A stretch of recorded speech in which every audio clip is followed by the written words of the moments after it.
Greetings and salutations, nomads, party people, and strangers everywhere, and welcome to the series premiere of Music Perspective. Now, before you guys get attached to be like, oh, it's gonna be a big old series that's gonna be taking over the channel, let me just stop you there.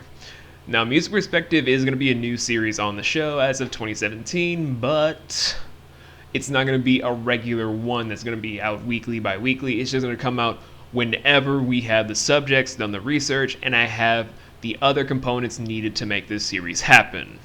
Now that I got those things out of the way, let's go into what the topics are for this episode after the introduction credits here.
Okay, now, when it comes down to what the project is for the premiere episode, I wanted to do something where it's the ground-shaking youth that just make the whole music genre of their choice just earth-shattering, just incredible, just really defining for their character. And to be honest, for what I have in store, I just decided to pick two different individuals that I feel like embody their craft. First one is a solo act, and the other one is a group. And how come, if they're two separate in their genres things, how are they so much alike to make themselves into one big episode? Well, we're going to be spending the next couple of minutes just dissecting into what makes these groups an individual, or just them together as a whole, so fantastic. My price went up. By the time I end this shit, it's going twice as up. I ain't stop until I'm on a pedestal. Big Daddy Kane is on and raging on anyone who ain't high as us.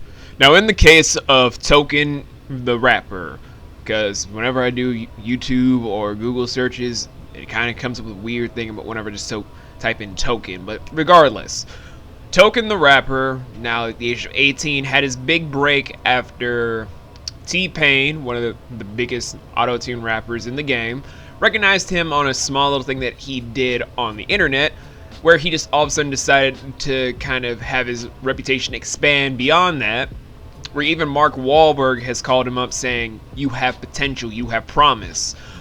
But I forget the age when that happened. It was probably around the time he was around 12 to 15, because he's been in the game for a while now.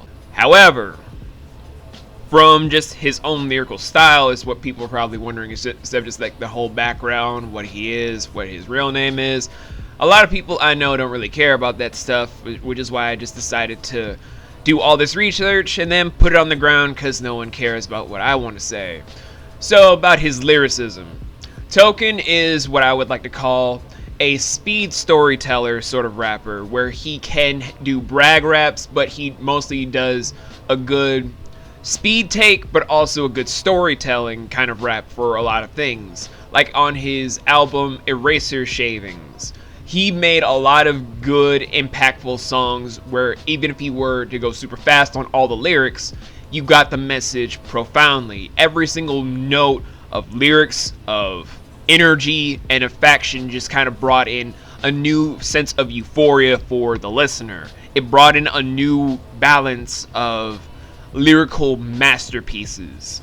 Something that a lot of different critics and a lot of different fans have come know from Token himself, such as on Sway in the Morning, which has been one of the most acclaimed things on both the radio and on the internet, where he made the co-host cry while at the same time making one of the rappers really just drench in sweat over his own performance for Sway.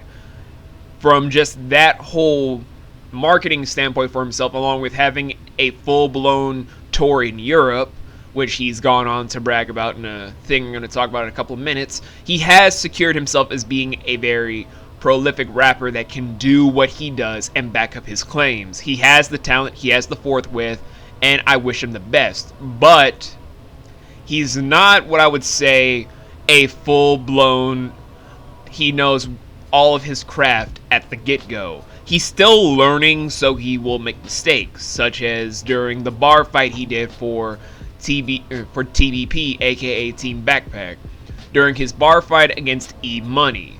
Now, for a live performance and other sort of things, he's displayed his lyricism and his prowess. And even in a former versus battle that he did for Team Backpack, he destroyed it to a T, on my own opinion, because he brought out new energy, he brought out good lyricism and versatility. However, for this one bar fight where you're trying to make yourself stand above the person in a friendly competition to make sure that your brand is being sold, the first round for Token kind of undersold what he can do. From all of the oh no shits, by the second time that you were to hear it, you'd just be kind of like, okay, you're going to do something else for an intro. But throughout the entire first round, when he's doing it non-stop, although you get it, it's from Southern rap, it doesn't kind of sell his point of brand. It just kind of makes it seem like an annoying trait. Not like his trademark shit that he does for a lot of his songs, but the oh no shits that he did for Team Backpack's first round of his bar fight kind of undersold what could have been a really spectacular opening, which he kind of redeemed in the second round, where he kind of went in even better and even more prolific than E-Money in certain regards. Do I think that he is the most incredible rapper in the world? I wouldn't say that by going into that length, but I will say he is talented. And from what I can tell, I'm not seeing him falter anytime soon with how he's continuing to develop, to grow, and have a better brand for himself. But only the future can dictate how great he shall become. And then, from just that standpoint, what am I going to just say about another genre? Another one that's...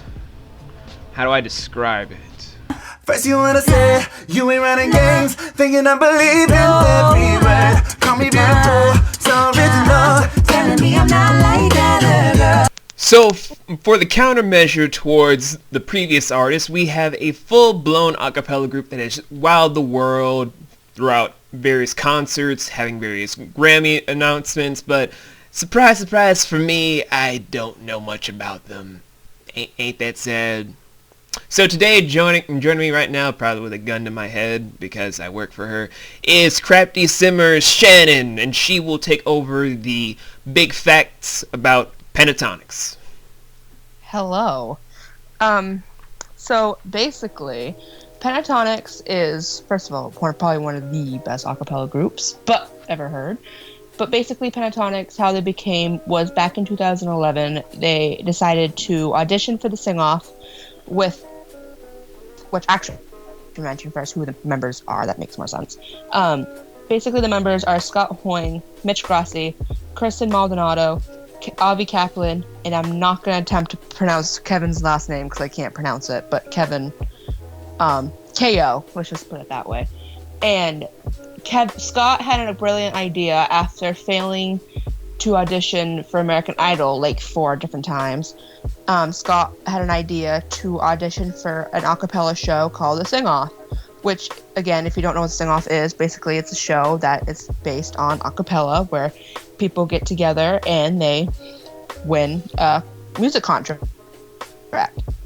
So, with Scott, Mitch, and Kirsty knowing each other ever since high school and stuff, they got together, found Kevin and Avi on the internet, and they got together the day before the sing-off auditions and auditioned and got in.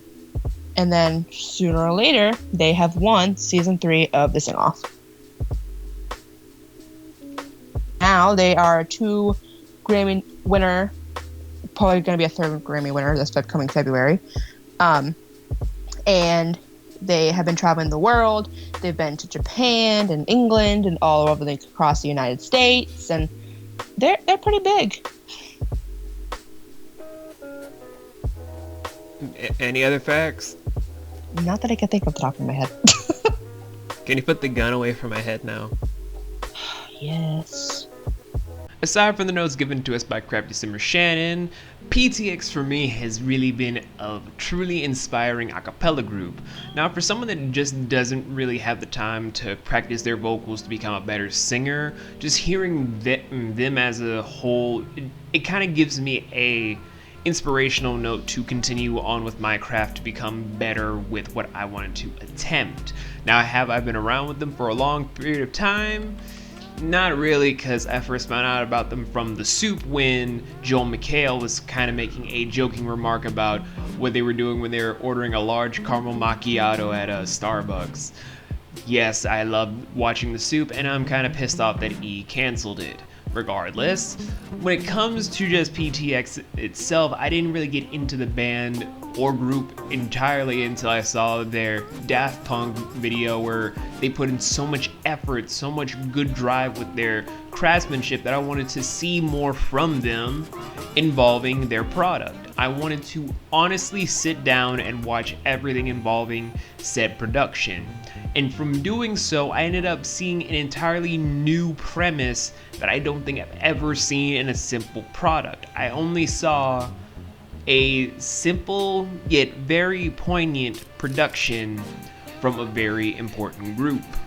Now, am I saying that they are the most fantastic a cappella group? No, just the most recognized at the moment in time that we're living in today. Will there be a better one?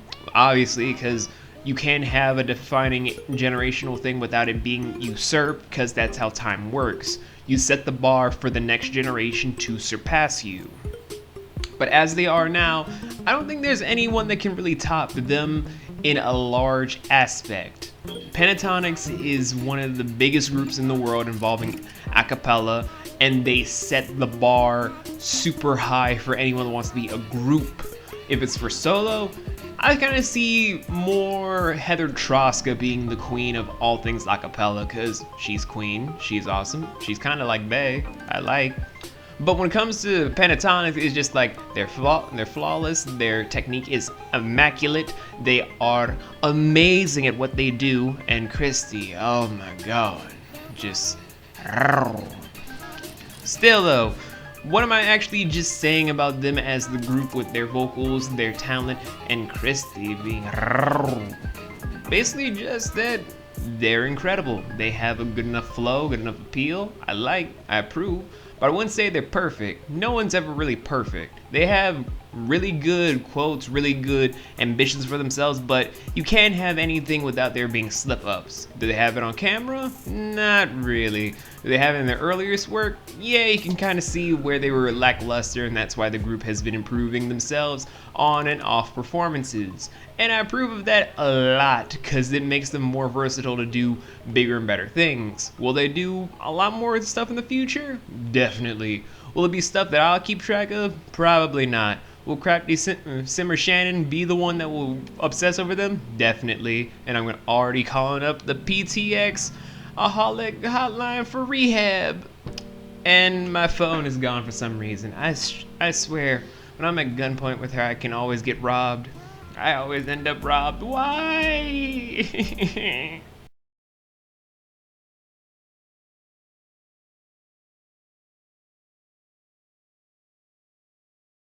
Now we've reached the part of the show where I'm going to be talking to you guys about how both of these different artists kind of culminate together in a small little niche market that kind of just puts them both at a similar rate rather than as a opposing force. Now, for a lot of people, they'd be kind of saying that for an a cappella group and a singular rapper, they can't really have the same sort of mentality, the same sort of force. But allow me to just do it like this for you guys. We have, for ourselves, first, a solo artist that kind of was discovered out of nowhere by a really profound artist in the industry that helped skyrocket him into stardom, and has had many other artists recognize his own greatness as just the one token, the one Jew, that he has labeled himself as someone that was writing down all of the stuff that he had issues with in his personal life into a diary, to then transcend himself from just a small guy in a small town of Salem to then become a top-ranking rapper in the underground, where he is doing shows in other countries, having many different record deal discussions, and so many other offers sent to him. But in the other regard, we have an a cappella group started by one guy that was rejected 3 different times by a show meant to find superstars, but has failed numerous times to find the real stars. By doing so, by teaming up with friends that he has made and other people that he found good talent with, he and his friends rose to higher lengths for themselves, where they are doing many different shows in different countries, Grammy winners, and doing so many different appearances in other mediums that they know how to reshape the format of making sure that your dream comes true by just making sure your talent is broadened. And from a message like that, how can you not agree that there is something kind of similar from their own energies? A lot of people get snubbed in their lives, and a lot of people don't know what to do with their gifts. But when they find that one talent to do something with, and when they start growing more and more into their proficient sort of talent and their drive and their mission for what they want to do for the rest of their lives, the intensity that they strive for speaks more volumes than anything. Comparing that with PTX of all 5 individuals and Token, they both kind of match up with that intensity. Along with the fact that a lot of times when they're doing their songs, it doesn't feel like they're just doing it for their own sake, but for the fans. They can do something for themselves and it will sound incredible, but the message behind anything that they do, whether it's for a cover, for a freestyle, for any sort of thing, if it's just written, they make it themselves, there is something about the truth that is found in their lyrics, something very intense about what they do for their whole prophetic sort of nature. And with that, you find the similarities between them kind of growing more and more. Sure, their genres are different. I don't see any of them trying to become big-time rappers, even though 2 of the members have displayed that they have a huge knowledge of hip-hop, and they have the beatboxer, but I don't see them trying to do what Token does, nor do I see what Token's trying to do what they do with the a cappella riffs and whatnot. But I will admit that in a genre-based society where so many different acts sort of try to act different, when you try and find similarities between the 2, where you see that the whole message between both acts kind of culminate more together than what is the realization, you find out that from the perspective from the music schism, if you've been on both spectrums for yourself, that you see more similarities with different artists the more you grow. And from just Token being kind of like PTX in their whole energy category, to also bringing out even greater feats for all of the things that they try to do, I wouldn't find that as an insult. I would basically say that he is a superstar as much as they are. The fact of the matter is, you cannot find 2 better acts in a certain field than what you find with Token or with PTX. The one Token in the entire underground, or the 5-party group that no one expected to be a success. When you kind of compare the two for their drives to end up becoming even greater, you never once stop to think that it is a joke. You only continue to think that what they both do impacts so many other things that doesn't even matter what the genre is. They themselves are the selling point. They themselves are the cornerstone about what makes that genre great.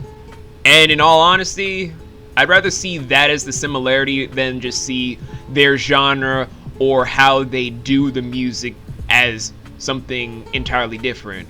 Just their energy, their spirit, how they go onto the stage, they just do for the fans, that speaks more volumes than anything. So, with that being said, that is, in fact, the first episode of Music Perspectives. Did that kind of catch you guys off about what this whole show can be and what it cannot be? I hope so, because I'm trying to break the mold with music. The older I'm becoming and the more I'm trying to explore these new ventures in music in the background, the more I'm trying to see that there are more similarities between the genres than differences. There are more artists coming out in the world, and sure, some of them will have more gifts than others, but you also have to take a note to just take a step back and see who we have in front of us now to figure out who has the beauty and who has, well, less than. I'm looking at you, Lil Yachty. Anywho, that concludes episode 1, so I'd like to thank my boss and the person that didn't decide to put a bullet through my head of Crap December Shannon, and I will see you guys in the next episode in about 1 to 2 months from now, where the topic will be revealed in February. So I will see you all then.